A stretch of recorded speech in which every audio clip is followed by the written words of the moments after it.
Hi there, and I hope you're all well. Welcome to another episode of In the Studio, and this week we're talking about first drafts and the importance of them.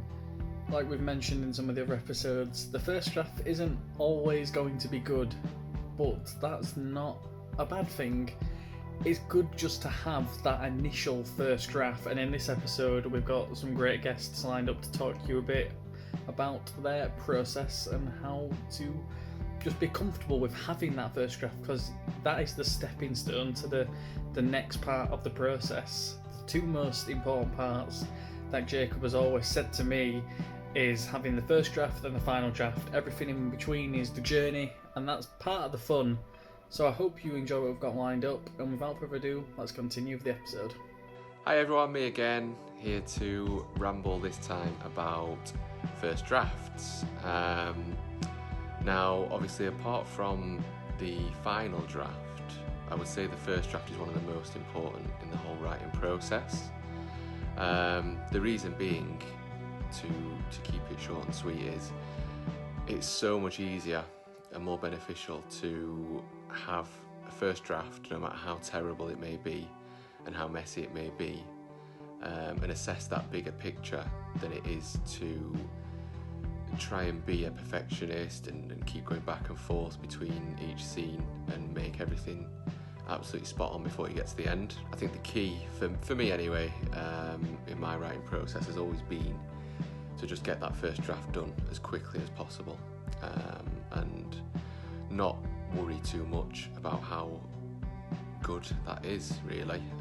It's so much easier to look back at a full script and work out what you need to improve than it is to pick apart every little thing that you write along the way. So for me, what I do with any first draft is what we call a vomit draft, and that literally just means splurging every word onto the page that you can think of, to get to the end of that story, really. The crucial thing to take away from a first draft is that the narrative is solid and strong, and I think any first draft is still going to need work on the story elements of that as well. But as long as you can get the general beats in there and the general narrative down, things like dialogue, characterization even, and the actions and the descriptions that you write don't really matter. It's just all about getting that story in order. The further drafts in the future, I tend to come back and refine the narrative in the next draft, then probably look into things like descriptions and actions and keeping the script nice and tight, and then I'd move on to dialogue before having the final kind of refining process on there. So as long as your first draft has all the beats in place and the story that you want, that's mission accomplished. That's all that a first draft needs to be. It doesn't need to be perfect, it just needs to be complete. What I would say is, for the first draft, as well, it's more just for your own benefit. I don't think that's the kind of scripts. Usually, sometimes you write a really good first draft and you're quite happy to share it with other people, but that first draft is more just for yourself as a writer than it is for other people, and it's kind of like an advanced stage of planning. Once you get a first draft, you've got something to come back to and tweak. The only other bit of advice I'd have for anyone writing a first draft, apart from just get it done, is don't be afraid to throw in certain scenes that you can't actually write at this time, or you find it difficult to write. So there's nothing wrong with having a scene heading and just literally put in "this happens here." You can always come back and tweak that and fill that out further down the line. I think as long as you know what you want to happen there, the words might not come straight away, but they will come eventually, and having that kind of placeholder there is crucial when you move into later drafts as well. So yeah, just get that first draft done, and everything else from then on will be a lot easier, I promise. Hi, so my name's Jayne. I'm a filmmaker from Derbyshire, East Midlands. I started professionally in the industry in 2018 after I graduated from university. Since then I've made one short film and a few music videos. I think the best way for me to talk about how I do a first draft is to start from the very beginning. I do the treatment first and then I do the first draft. Most people, they'll do the script and then the treatment, but I like to have everything just plotted down in detail before I start writing the script. So for me, the script is basically the end product of the treatment. That's how I write. And then once I've done the first draft of the script, I don't touch the treatment again until I've got the script to a place where I'm happy with it after like however many redrafts it has. And then I'll just go into the treatment and then just edit anything that I changed, but it never really deviates that much from what I originally planned in the treatment anyway. Once I have that script down on paper, it's much easier for me to digest it and to give it a read and be more critical about it. The treatment is basically, for me, it's just a story. And then the script is the more fleshed out version of that story. And so it enables me to see the sort of details and think about, you know, how do I want this scene to look? How do I want this character to speak? Or, you know, those kinds of things. I think it'll probably be easiest if I just talk about See You Again. That was my first short film. So when writing See You Again, I wrote down the treatment first, and then with the treatment I thought about all the twists and turns and how I wanted to reveal certain twists. And when I say I plan everything, it's literally just everything is written down, like every single plot point, every single twist, and then the script for me is just the more detailed version of that. I think See You Again had about 7 drafts before I was happy, and once I have that first draft down, it enables me to look at the dialogue and improve the dialogue. If you struggle with first drafts, I think it's always best to just write down the treatment first and then go into the first draft. That's just how I do it, but it's the way that I find most helpful for me. After I write the first draft, I then take a break from the script. Like, I don't like just working on script incessantly for like 7 drafts. I like to take a break from it because then I can go back with a refreshed mind and be a bit more objective and critical about the first draft that I've wrote and whether it actually works or whether I've presented it well. And then if you ever want to go in, because maybe you don't like how you portrayed a scene, or you don't like how a character's journey went, or maybe you just don't like the end anymore, having that first draft is good because you can see how consistent it is. You can see if it would make sense the way you want to take it. It's sort of like making a jigsaw, and then you can rearrange the pieces basically once you have that first draft. The first draft is always the roughest. I think I've heard a lot of people say how when they're writing the script, like the first draft, they're thinking about like the feasibility of it and that sort of thing. And for me, when I write the first draft, I just write it how I envision it, ignoring like budget or however it's going to be made. Because I never really write a script with the intention that it's going to be made into a short film. I think I've got like 20 short scripts and only about 5 of them I would make.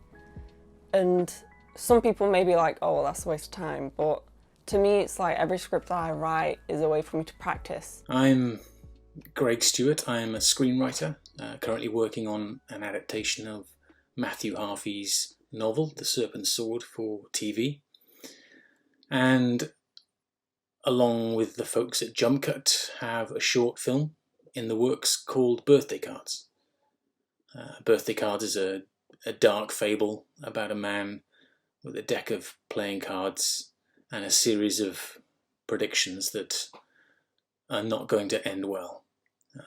It's being conceived as the kind of short horror story you might find in one of the old Amicus portmanteau films from the 60s or the 70s, but without the flares. The question is, how would I approach the first draft of a screenplay? I would always have some kind of roadmap to follow, a story outline, a broad summary of the scenes, some notes about the characters, and in writing these I will have already given a fair amount of consideration to the plot, character arcs, the purpose of each scene, the overall structure, the tone, the stakes, whatever, all those things.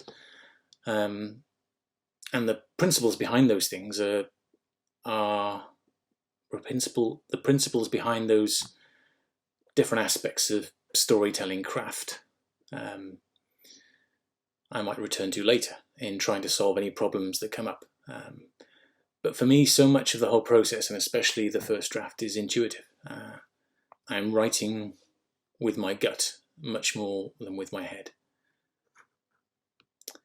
I mean, the various tools there are to help write stories in the million different books there are about writing, they're all useful and contain a lot of truth. But once you've read them, and once you've kind of been through all those kind of books, and once you, especially I think once you've written a couple of screenplays, you need to forget all about that stuff, and you just got to trust in your ability to do it, to kind of go forward with confidence. What I'm always trying to do is tap into a flow and immerse myself in the story, playing the character, finding new things that maybe weren't in the original plan but work even better. New story turns, realising that something you'd planned for a character to do, they absolutely can't do because the person you envisaged them to be, they're absolutely not that person anymore. The choices they've made up to that moment kind of disqualify them from going the way you wanted them to go. I think all that's great. I mean, I love that whole exploration. Breaking it down, I approach it scene by scene. You kind of try to open each scene up. You find a way into it. There's always problem solving in every scene. Choices to make, location, characters. You know where the characters are. Hopefully, you perhaps know where they need to get to. You're building the action and dialogue around that. But getting there is not always straightforward. But I just think it's exciting and fun to just explore it. I think for me, the first draft is often where you discover who these characters really are and what the story is about. And so when you get to the end of the first draft, you have a much better idea of what it is that you're creating. And so you can go back to the beginning with hopefully even more confidence and write it again. I think, again, for me, there's two versions of the screenplay. There's the one that's in your head at the beginning, which is this idealised conceptual thing that contains no flaws and is just going to be brilliant. And it slowly gets disassembled by the process of actually mapping it out, and even more as you kind of break down the scenes. And then as you write it, you're somehow trying to bring it back to life. And the biggest single piece of work on that journey, in many ways, it's the least important version of what you will ultimately end up with. It's the one that can be the least perfect, the one that can have the most flaws. And ultimately, it is the version, it's just a stepping stone. It's a stepping stone to what will be greater things in the subsequent drafts that you attempt. So I hope you've enjoyed this episode. I think we've had some really great in-depth discussion there about the importance of the first draft, and I hope that's really helped you with hopefully finishing your first draft. But that's enough of saying the phrase first draft for this episode. Hopefully see you guys again next week. Stay safe, like, share and subscribe. It really does help, and see you again soon.